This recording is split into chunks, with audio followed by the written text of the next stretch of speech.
For example, I'm pretty sure in the United States at the moment, they're producing an mRNA flu vaccine. And again, to me, the risks of systemic absorption there would be the same as with any other potential mRNA vaccine. Yes, it's a full-on assault on mRNA vaccines by Dr. John Campbell there, who has, if I may pardon the pun, has got a pretty good left jab there. I think you'll agree. I don't think Pfizer Moderna saw that one coming. I don't think anyone saw that one coming when they started to pick on John Campbell. And that started back around Christmas time when one of his videos, he was forced to take it down. It was about this Cleveland Clinic study, which, as Lead Stories reminds us, does not prove that vaccinations increase the risk of COVID infection. Let's get that clear. The Cleveland Clinic study does not prove that the more you get vaccinated, the more you are likely to catch COVID infection. It does not prove that. Of course, John Campbell never said it did. He just simply reported the results of the study, which Lead Stories themselves are forced to admit is correct. That's how it started, but it's moved on. Because John Campbell, and I did a story about this while I was off YouTube for a little vacation there for a week or so, but he has returned to the fray now, and he's returned with a great individual, and an interview which I'm going to play you just a significant clip out of. It's Professor Robert Clancy. Now, Robert Clancy is an immunologist at professor level, and he is also someone who's designed vaccines himself in the past. And so let's have a little listen to what he had to say about mRNA vaccines to John Campbell. The problem with the messenger RNA vaccines is that you have no control over the amount of antigen that's being presented to the body's immune system. And if many of the people watching this have done Immunology 101, and probably the first thing they were shown was a curve showing that the response, the immune response, and remember that's what we're looking for with a vaccine, to get a good immune response, depends on the amount of antigen. And you get this bell-shaped curve where you have, at the beginning, very small amounts of antigen, and you get tolerance, you get turn-off. Then you get a good response, and then it goes down again. And so the amount of antigen being presented to get an appropriate, effective, protective immune response is critical. And that's been sorted out with the old vaccines because we work out how much antigen you need to put in, because it's not going to change. It's not going to go up or down, which it will with the genetic vaccines. So we have no idea. Now, some data coming out now, which maybe later we'll get to talk about, which suggests that this is exactly what's happening, particularly with the messenger RNA vaccines, where we're getting, all of a sudden, we're getting differences from the DNA vector vaccines, where we're finding that you're getting more tolerance, more turn-off, because it suggests we're getting this high zone tolerance. And that's a knockout argument there, as Moderna announces plans to build mass mRNA vaccine facilities around the world. He's saying that you can't simply trust this technology. It's not predictable enough. Some people will react mildly to the mRNA vaccine. Others will react aggressively to it. And therefore, you've no way of calibrating the amount of response that you're going to generate in the immune system, where more is not necessarily better.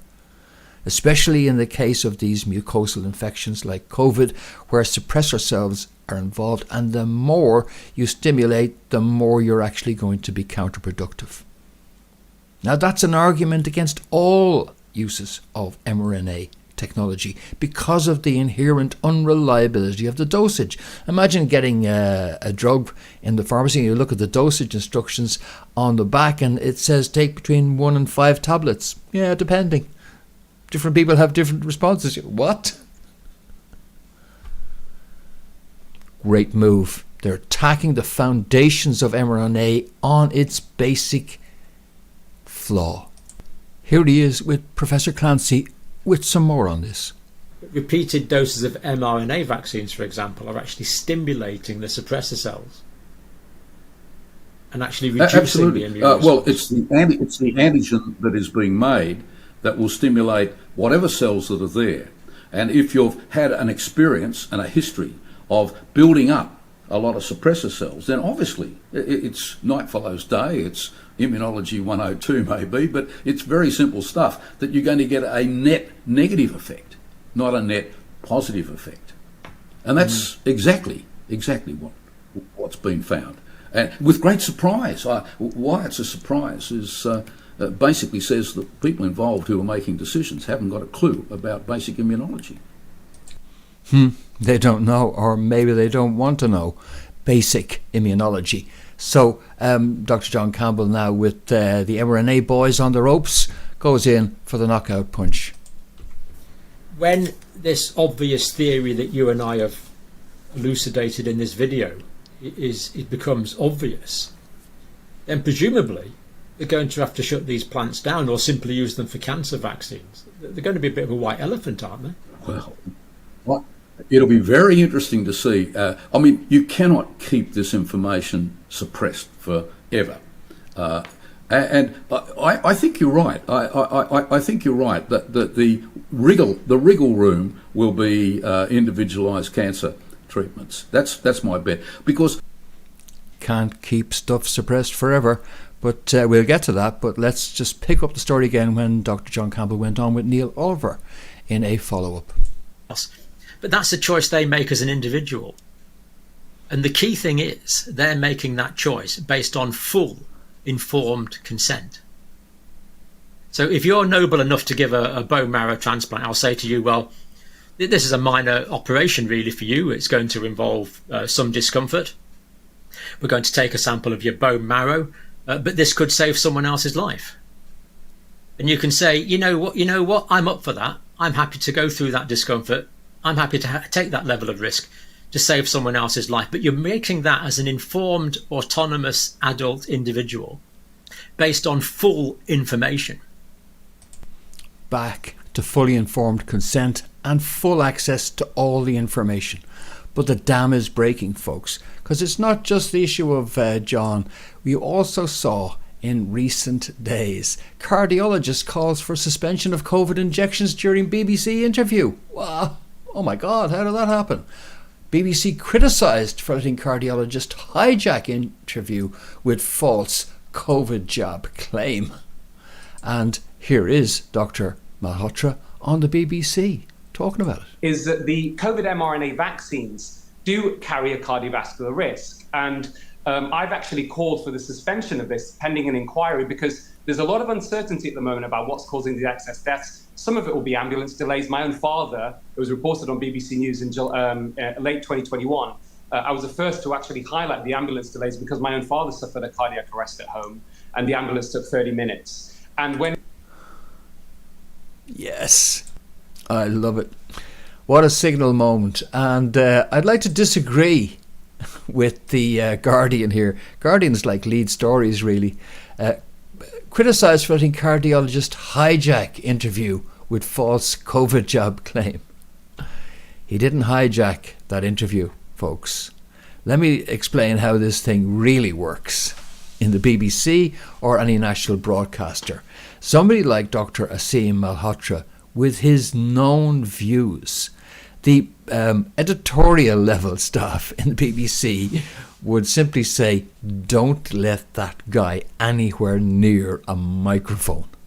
Period. Because we don't know what he's going to say and we can't ask him in advance not to talk about A, B or C because we'll be in trouble. Then he'll go and talk about how we tried to censor him. So best thing is just do not let that guy anywhere near a microphone. But letting him near a microphone is exactly what they did. That was no accident. The ass covering has begun.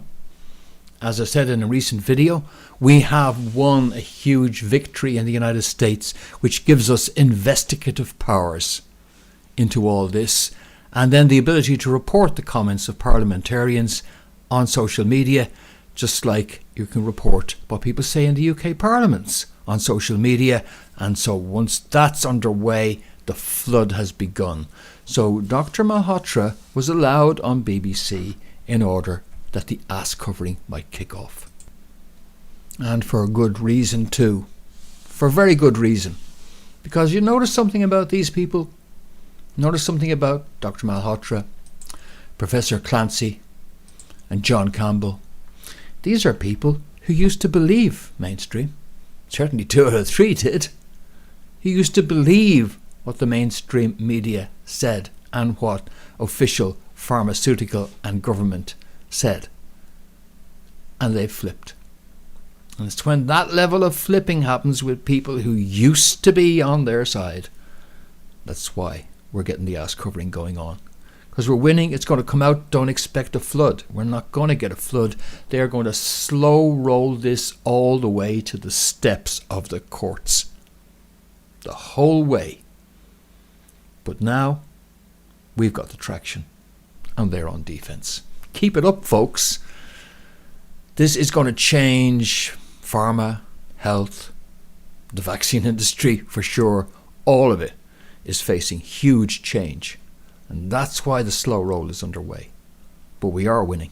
I'll be back with more on that and other topics on YouTube and on Odysee. If you don't see me on YouTube, that's because I've been bad again. Off you go to Odysee and find me there instead. Look forward to your company. Hope you'll join me and comment below too. I appreciate all your feedback. Thanks very much, folks. For breakfornews.com and informedconsent.ie, this has been Fintan Dunn reporting. See you soon.